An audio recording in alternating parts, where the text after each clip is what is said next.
So, um, as Cara said, I'm going to talk about autistic sensory experience. And I'm a PhD researcher based in Belfast. My supervisors are Kyle Boyd and Justin McGee, who are very, very supportive.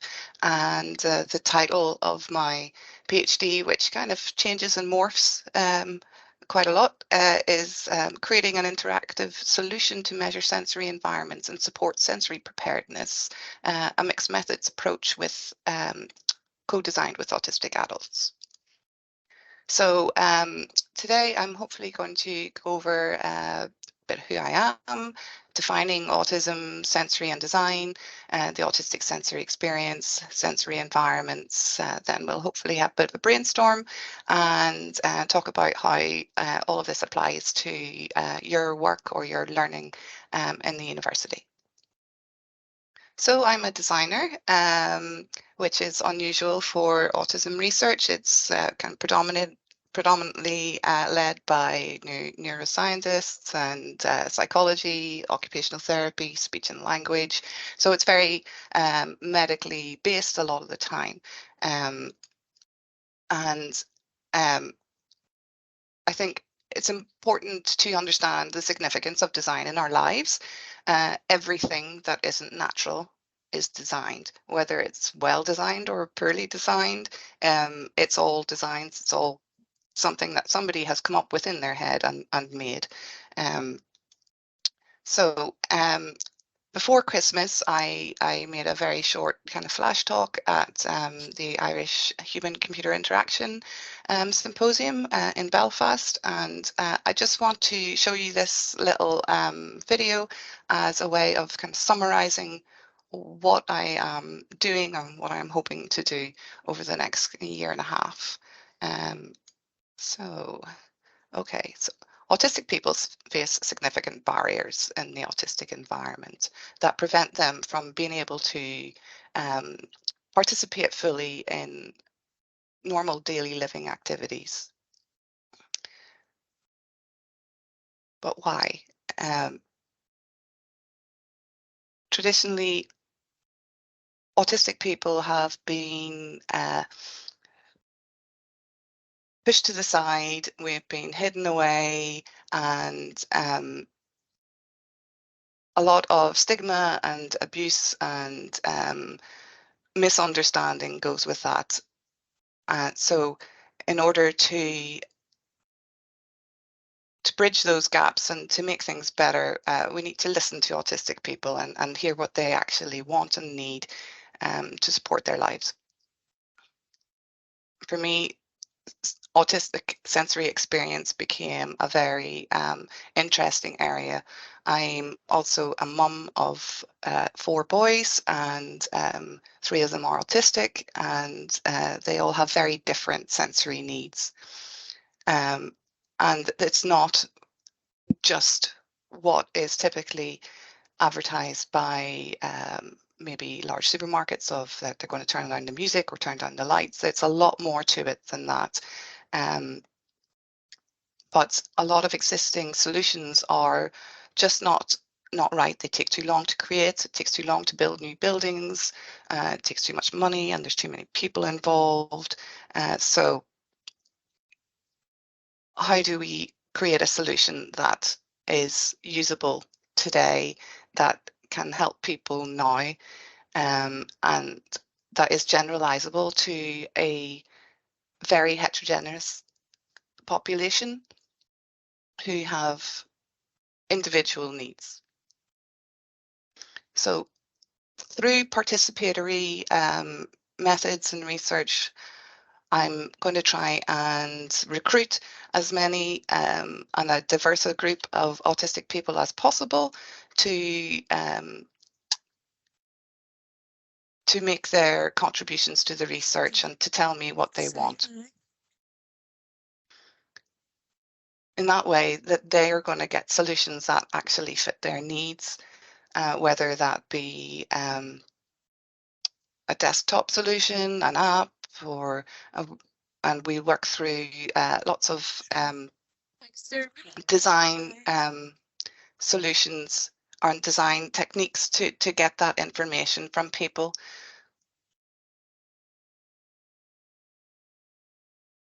There's some of this I'm going to repeat a little bit, so I'm just going to skip on a wee bit here because it's a 5-minute presentation. So we can see that if we understand the sensory environment, then we can start to build a picture of it and a framework for understanding what that is and how it affects people.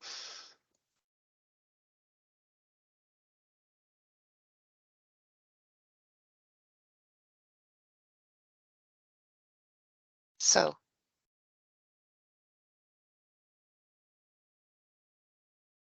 the Ulster University are committed to creating equal opportunities for a diverse set of people. And this is part of that, including and facilitating learning and working opportunities for autistic people is very, very important, and diversity is very important to innovation.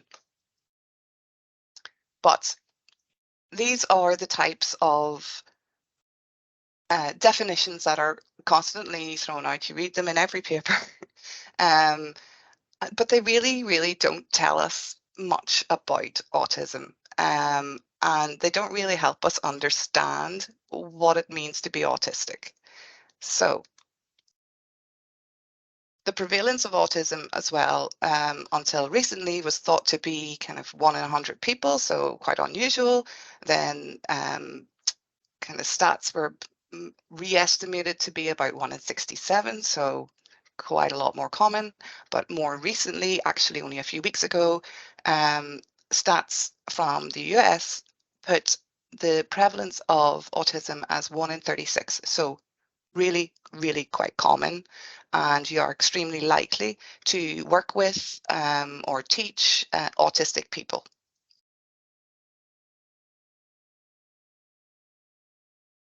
Autism research and autistic identity are going through seismic shifts and changes, with debate amongst academics, lobbyists, autistic people and their advocates, and a more positive identity is emerging, but it's hard fought. Uh, so what I really want to make sure is that I respect that in my research and I don't use any of the derogatory or insulting kind of terminologies and imagery that the autistic community really object to. Um, because the outlook for autistic people is not great. They have great difficulty accessing fair and consistent education. They have extremely low levels of employment, lower than any other disability group, and have been stagnant for more than 10 years. They are often victims of bullying and abuse, manipulation. All of these things can lead to mental health problems and anxiety. Um, and misunderstanding of autistic people can lead them to end up in prison or in care or in hospital, often against their will and often for many years, where sadly they will often experience more abuse and trauma. So they also have a low life expectancy, which is linked slightly to their high rates of suicide from their poor mental health. So we can make a better world for autistic people because they're just people like us. And I want to just very, very quickly just throw in the word neurodiversity here because you might hear it often in relation to autism, because neurodiversity is just a natural variation in human minds and human population, but people who are divergent from the neuromajority will have conditions that mean their brains literally are wired differently. So it's a physical difference in the way brains work. And that includes commonly co-occurring conditions like ADHD and dyslexia and dyspraxia.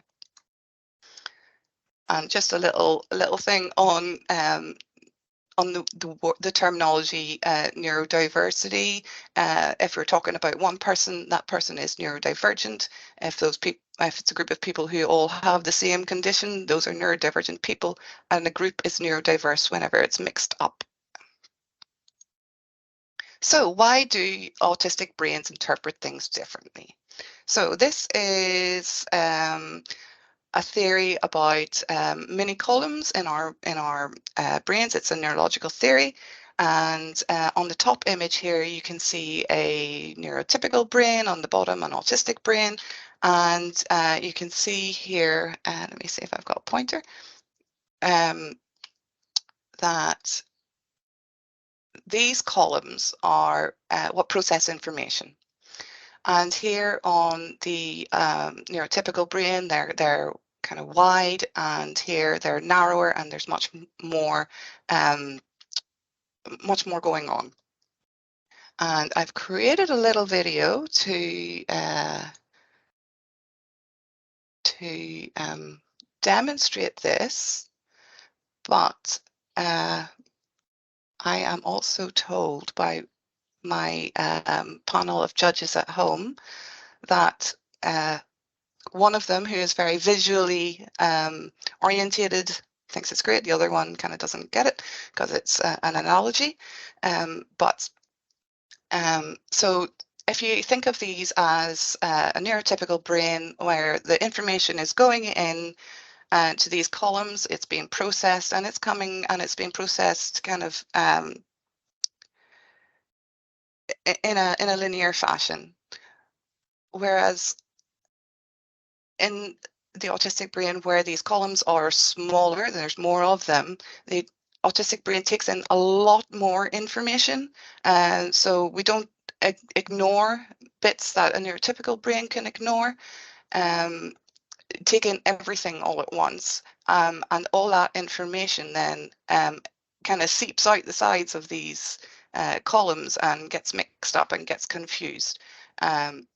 So this can quickly lead to like a cognitive overload. Like your brain is literally saturated with information because you aren't able to take away bits that really aren't relevant or aren't important, like background noise or certain bits of visual stimulation or anything like that. So we can see here then that all this information is just a bit of a mess and difficult to organize.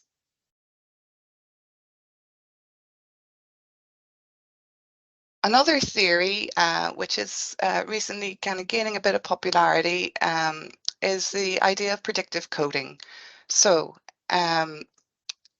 when we think about things, so as well as this like oversaturation of information that we've got from the way that information is processed, also previous experiences of life tell us all what to expect when we do things, or what to expect when something happens. And our brain is constantly guessing what's going to happen next. What happens with the autistic brain is that those guesses are often not quite right. So there's a prediction error, and that prediction error then can lead to another error and another error.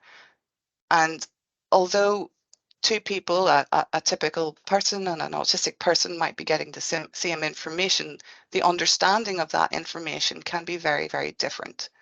And I think it's important to remember here too that the previous experience thing is very significant, because a lot of autistic people have a disproportionate amount of negative experience in their life, which then is a bit like a vicious circle, because when they're thinking of things, or their brain is trying to guess what's going to happen next, it's basing that on these previous experiences. So how do autistic people regulate their senses? And stimming is a big one. And this is from a book by Chloe Hayden, who is an autistic actress. And she really just made it very simple. Everyone stims. Now, stimming is self-stimulatory behaviors, and for autistic people, they may be seen as commonly known as things like hand flapping or rocking or toe walking. But in fact, we all stim, and a lot of autistic people who have learned maybe to mask or to camouflage their behaviors will do things in a much more subtle way. Like fidgeting or scratching their skin, pinching themselves, tapping a foot or a pen, moving around, changing seating position. And it's important to allow people to stim because it's helping them. So to facilitate stimming is a very important um, alliance to make, and helps people regulate their sensory self. Back to kind of like the old idea of what autism is, it is not a linear spectrum. Nobody has like a little bit of autism or a lot of autism. You're either autistic or you're not autistic, but how that is um, presented, how experienced is very, very individual, and everybody has their own way of being autistic and their own experience of it. And for what some people might struggle with, other people might find easier. And no two individuals are alike. So how do autistic people then experience sensory information? And when I'm talking about sensory information, I'm talking about we have 8 senses. So we have with the ones that we all know: touch, smell, visual, hearing, taste, but also proprioception and vestibular and interoception, which are lesser known.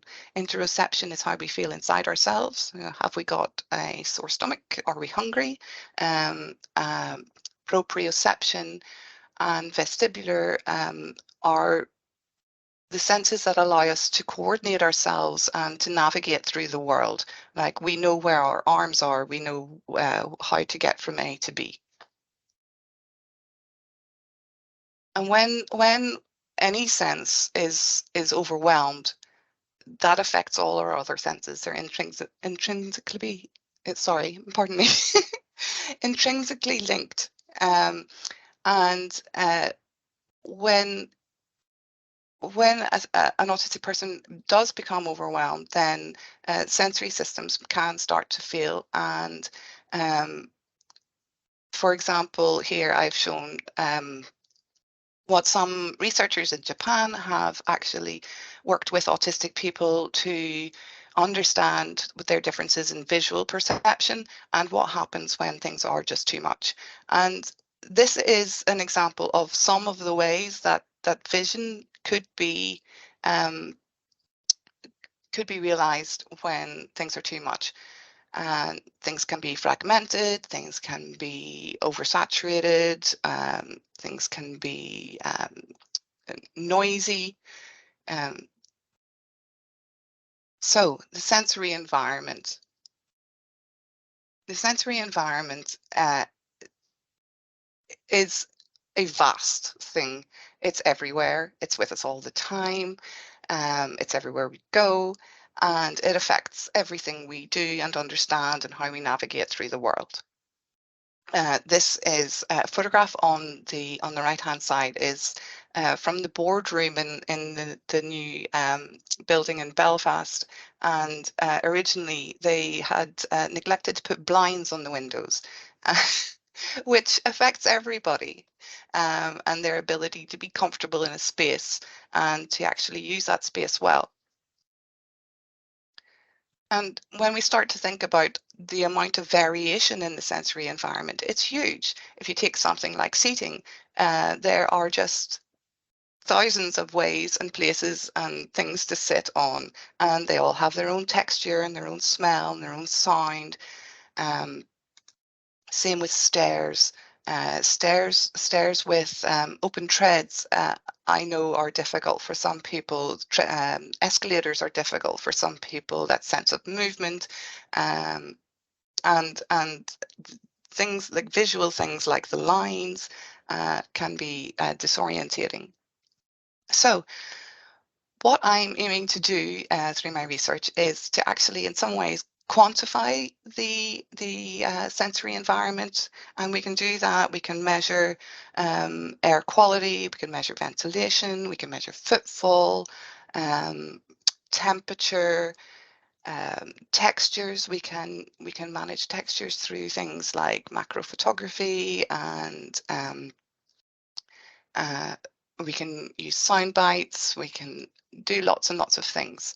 And these ideas have been explored in the past in things like social anthropology, but it's borrowing all these ideas from different disciplines like the built environment, psychology, anthropology, sociology, uh, architecture. They all have these building management things, elements that can all be brought together, that separately they're inaccessible and they don't mean very much, but when we bring them all together, then we can start to build a picture of what a place is like. This is from Kate McLean. She did, and she continues to do a lot of mapping smells, which is one that is difficult to quantify, but we can actually do it. There are equipments out there to measure smell, that are usually used for things like air quality. And then actually now we can actually replicate and deliver that smell in an immersive way, which is quite exciting because smell is very, very much linked to our memory.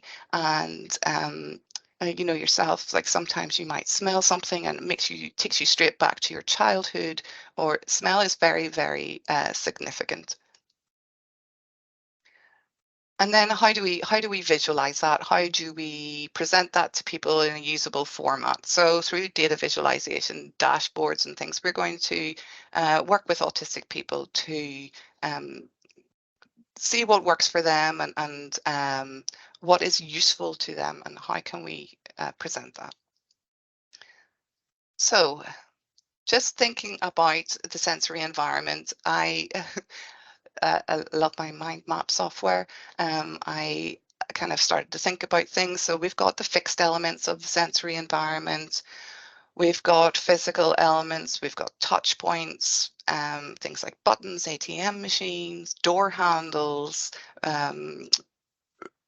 stair rails, things like that, that we maybe don't often think very much about. But I know, for example, if a door handle on a door isn't accessible to someone, in that it's maybe very disturbing texture, or it's dirty, or things like that, then that door won't get opened um, quite often, or the door will get opened, but it will cause upset.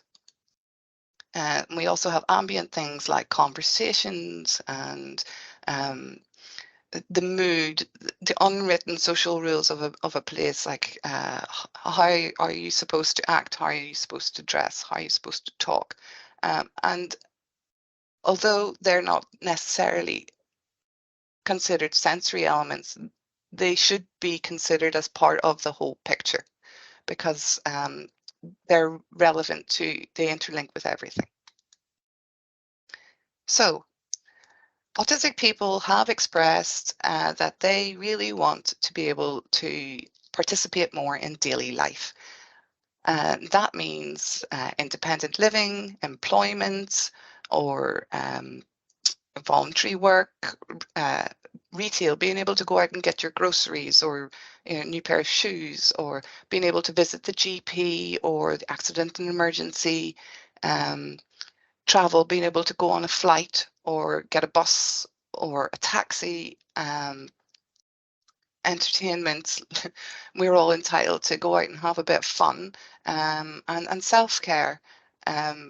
and fitness and things like that. So these are areas that the autistic community have expressed that they have difficulty accessing, but these are also areas that we as humans need to access in order to function in the world. So that kind of a few years ago, that started the root of an idea for me, and it's kind of where my PhD came from. And I thought, well, how can we get this information in front of people in a way that's usable and useful for them? So we started to think about kind of scores on the doors, or if you've ever been on Google and you can see the busy times of shops and things like that. It's like that, but a TripAdvisor for sensory information. And important to me as a designer is that this is very much a human-centered design. And that leads us on and links very nicely with what the autistic community are asking for, again, in terms of research led by autistic people and co-designed by autistic people. So I will be inviting people in my research to come and collaborate in different roles, to contribute their ideas, and they can be in multiple roles, and through design exercises, then we can try and answer some of those questions. I should also say that I really want to make sure that this is accessible to people who maybe don't speak, or who don't read or write, because they're parts of the autistic population that are often excluded from research. But actually, that affects how generalizable the research is to the entire population, because if we're only looking at a very small part of the autistic population, which is traditionally uh, young white boys, that isn't giving us a true picture of what we really need. So how does this apply to learning, and why is it important? And anyone who's an occupational therapist will probably be very familiar with this learning pyramid from Taylor and Trott. And at the bottom, we have our central nervous system, at the top, academic learning, and in between, we have all the things that we need to do, or that we need to regulate and to get to academic learning, which is obviously in a university where we want to be. Significantly, our sensory needs are at the bottom, and if we can't regulate our sensory needs, the rest falls apart. So it's really important for academic learning that people are able to manage their sensory load, to not become overloaded, because when they're overloaded, they are at saturation point and won't be able to take on any new information that's delivered in the class, or that's requested in a work environment. So I had originally kind of thought that we could do a bit of a brainstorm, and apologies for my scrawls there on my slide.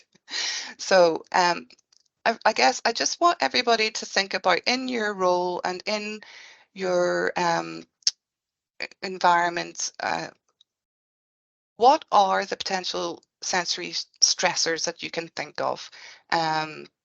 Because everybody will be in very different environments. Like the environment, say, in textiles is going to be very different from the environment in biomedicine, or a lecture hall is going to be different from an office or the library.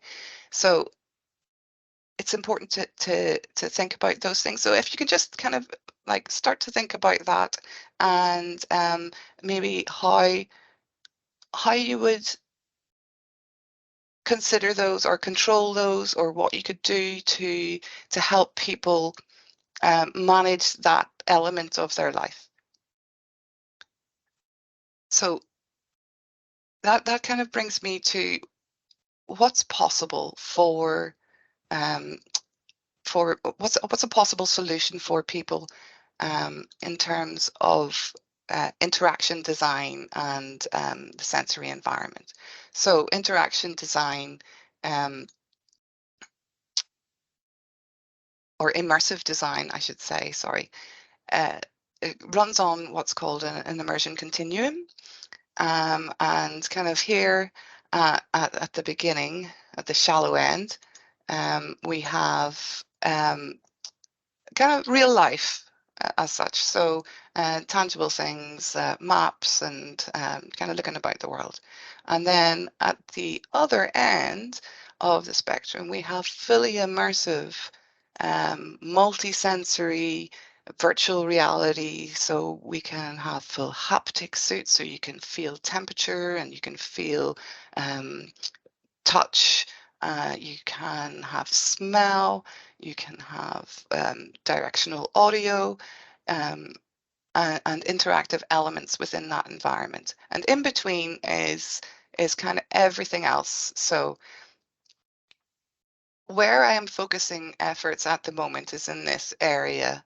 However, people may tell me they want something different. So I am being quite flexible in what I expect the outcome to be. Now, I want to show you just a couple of videos that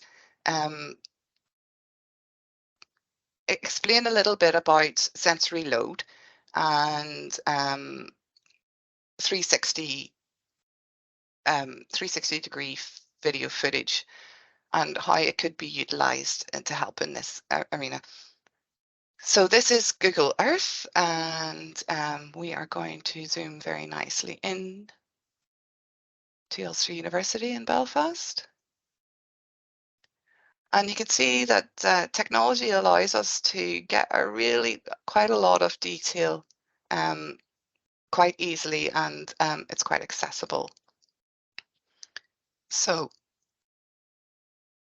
then if we were to consider a student and their journey to university. So for example, if they get the train to Yorkgate Station, then they need to walk from the station to the university. This is going to be the start of their journey from getting up in the morning. The sensory load is constant. So everything that adds to that should be considered before um, a student is in front of you or a colleague is in front of you.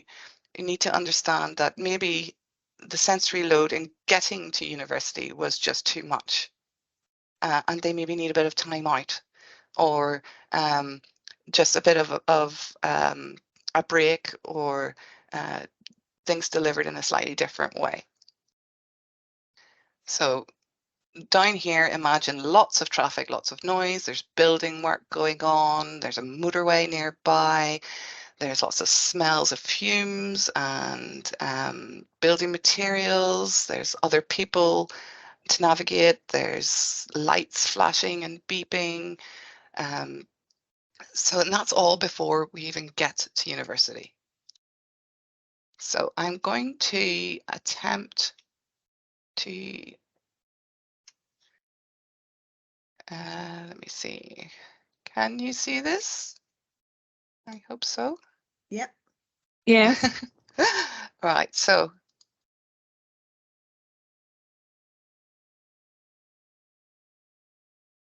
I've got the sound turned up here on this as well. Let's see if it wants to play ball.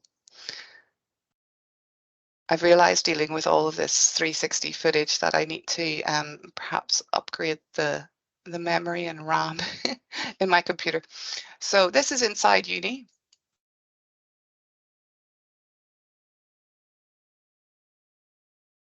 And immediately the sensory environment becomes apparent. Right.